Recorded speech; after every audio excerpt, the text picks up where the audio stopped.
गेलो का? अरे बघा आमच्या घरी कोण आलंय.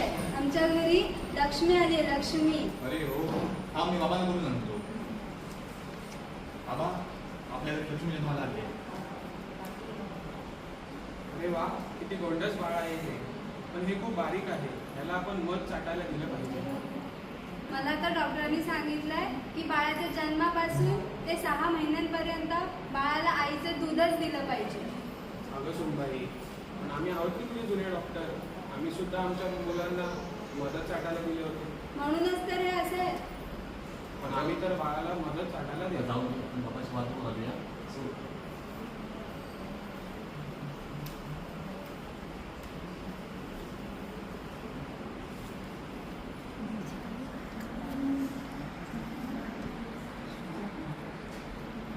तुम्हाला काय वाटतं, आता यांनी जे केलं ते बरोबर आहे का? पण तरी सुद्धा आपल्या समाजात आपण असं म्हणजे आपल्या लेकरांच्या घरात असं पाहत आलो आहे की वेगवेगळ्या प्रथा परंपरा असतात. वेगवेगळ्या लोकांचे वेगवेगळे विचार असतात. जसं की सर्वात आधी बाळाला मध चाटायला देणं. तर कोण म्हणतं की पाणी द्यायला हवं. तर कोणी म्हणतं की बकरीचे दूध हे सर्वात आधी देणं ते अधिक पौष्टिक असतं. तुम्हाला माहिती आहे का, या सगळ्या गोष्टी दिल्यामुळे बाळाला त्याचं काय काय नुकसान होऊ शकतं. या सगळ्या गोष्टींमुळे संसर्गजन्य आजार, मानसिक त्रास, शारीरिक त्रास, तसेच मधुमेह, कॅन्सर यांसारख्या गंभीर समस्यांना बाळ सामोरे जाऊ शकतं. घरात बाळ जन्मल्यानंतर त्याला आईचं दूध पाजणं हे अमृतासारखंच असतं. जर आईचं दूध पाजलं गेलं तर त्याला अनेक आजारांपासून वाचू शकते आणि तसेच आई आणि बालकांमधील नातं अजून घट्ट होऊ शकते.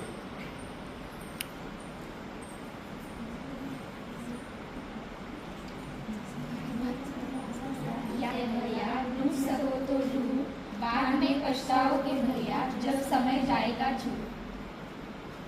आई बाळाच्या लसीकरणासाठी गेल्या. अरे बघा ना, माझ्या बाळाला काल सकाळपासून ताप येतोय.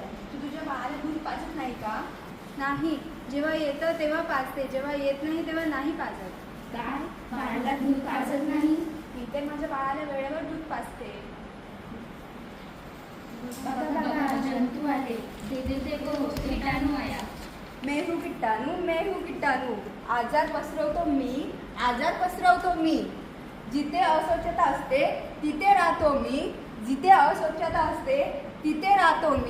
मैं हूँ कीटाणू. सुदृढ बाळांपासून राहतो मी दूर. ज्या बाळांना करत नाही स्तनपान त्यांच्या जवळ जातो मी जरूर. मैं हूँ कीटाणू.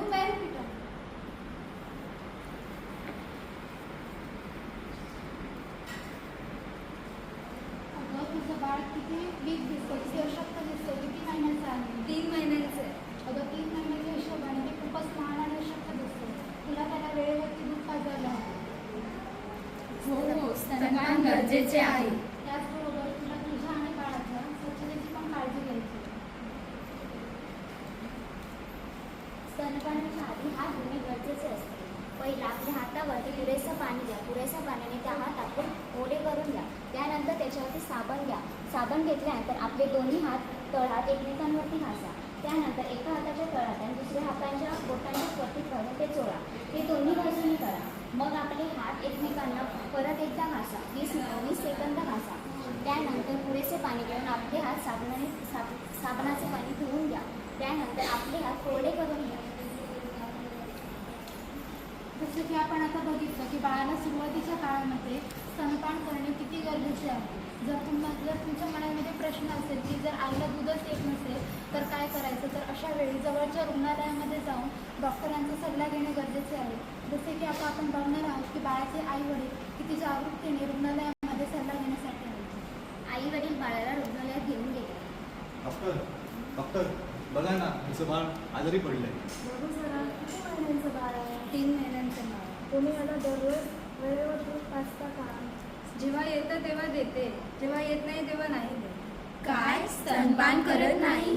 तुम्ही दिवसातून किती वेळा स्तनपान करता? दिवसातून 2-3 वेळा देते. बघा, असं करायचं अजिबात गरज नाही.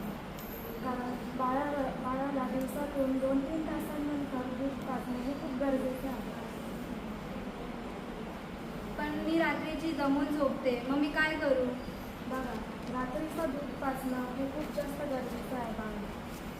डॉक्टर पण आम्ही असं ऐकलंय की बाळाला गाय म्हस शेळी यांचं दूध चालतं असं. नाही, हे एकदम चुकीचं आहे. बाळाला फक्त आणि फक्त आईचंच दूध पाजणे हे गरजेचं आहे. बाकी कोणतंही दूध बाळाला पाजायचं नाही. Thank you doctor. बघा ना सिस्टर, माझी मुलगी दूध पितच नाहीये. मला स्तनपानाचे नियम माहिती आहेत का? नाही. चला तर मी तुम्हाला स्तनपानाचे नियम समजावून सांगते. पहिले तर तुमचं एका आरामदायी ठिकाणी बसणं खूप गरजेचं आहे. त्याच्यानंतर बाळाचं पोट स्तनपान करते वेळी तुमच्या पोटाला लागणं गरजेचं आहे. त्यानंतर बाळाचं पोट, बाळाची मान आणि डोकं एका सरळ रेषेमध्ये असलं तर तुम्हालाही पण आरामदायी वाटेल आणि दूध पाजायला पण बरं होईल. त्याच्यानंतर दूध स्तनपान करते वेळी बाळाचं तोंड पूर्णपणे उघडलं आहे की नाही हे चेक करणं पण गरजेचं आहे. त्याच्यानंतर स्तनाग्राभोवतीचा जो भाग आहे तो बाळाच्या पूर्णपणे तोंडात गेल्यानंतर तुम्हालाही त्याचा त्रास होणार नाही आणि बाळाला पण पुरेसे दूध मिळेल. त्यानंतर बाळाला दूध पाजून झाल्यानंतर ढेकर देणं पण तितकंच महत्त्वाचं आहे. तुम्ही पण स्वतःची काळजी घ्या आणि बाळाची पण घ्या. पहिले काही दिवस तुम्हाला जड होती. आता आपण पाहूया सासू आणि सुनेचा संवाद. बाळ खूपच रडतंय, मी त्याला दूध पाजून येते. पण सुनबाई, कालपासून तुला त्रास होतोय ना? एवढं दूध तुला माहीत नाही का? आईला बरं नसताना बाळाला दूध पाजत नाही. पण मला तर डॉक्टरांनी सांगितलंय की मी बरी नसताना मी माझ्या बाळाला पाजू शकत नाही, असं काही सांगितलं नाही आहे मला. असं वाटत असेल तर रुग्णालयात जाऊन विचारून घे. एकदा विचारा. बाळाला परत रुग्णालयात नेलं नाही. नमस्कार. सांगा, काय प्रॉब्लेम आहे? तिला बरं वाटत नाही. काय झालं? काय त्रास होतोय? मला आहे ना 3 दिवसांपासून ताप येतोय आणि माझ्या घरातले बोलत आहेत की मी बाळाला दूध पाजू शकत नाही. का नाही? तुम्ही तुमच्या बाळाला दूध पाजू शकता, पण दूध पाजताना बाळाची काळजी घेणे खूप आवश्यक आहे. तुमचे जे काही प्रश्न असतील तुम्ही डॉक्टरना विचारू शकता. या डॉक्टर एक पेशंट आहे, त्यांना तुम्हाला भेटायचं आहे. बोला, काय झालं? काय त्रास आहे? मला 3 दिवसांपासून ताप येतोय तर माझी सासूबाई बोलत आहेत की मी बाळाला दूध पाजू शकत नाही. असं काही नाही. तुम्ही जर तुम्हाला सर्दी, खोकला, ताप, उलट्या हे आजार असले तरी तुम्ही बाळाला दूध पाजू शकता. पण डॉक्टर, आम्ही तर असं ऐकलंय की जर आईला बरं नसेल किंवा तिला ताप येत असेल तर आपण बाळाला दूध पाजू शकत नाही अथवा त्याचा त्रास हा बाळाला होऊ शकतो. हे खरं आहे की नाही? जर तुम्हाला मोठा आजार असेल जसं की TB, कॅन्सर, HIV हे असेल तर तुम्ही सगळ्यात आधी डॉक्टरांना संपर्क करा. त्यानंतरच तुम्ही बाळाला दूध पाजा. पण मॅडम, मी असं पण ऐकलं आहे की जर आईलाच दूध पचत नसेल तर बाळाला पण दूध पचणार नाही. बाळ सुदृढ राहण्यासाठी तुम्ही सगळ्यात आधी बाळाचं लसीकरण करणे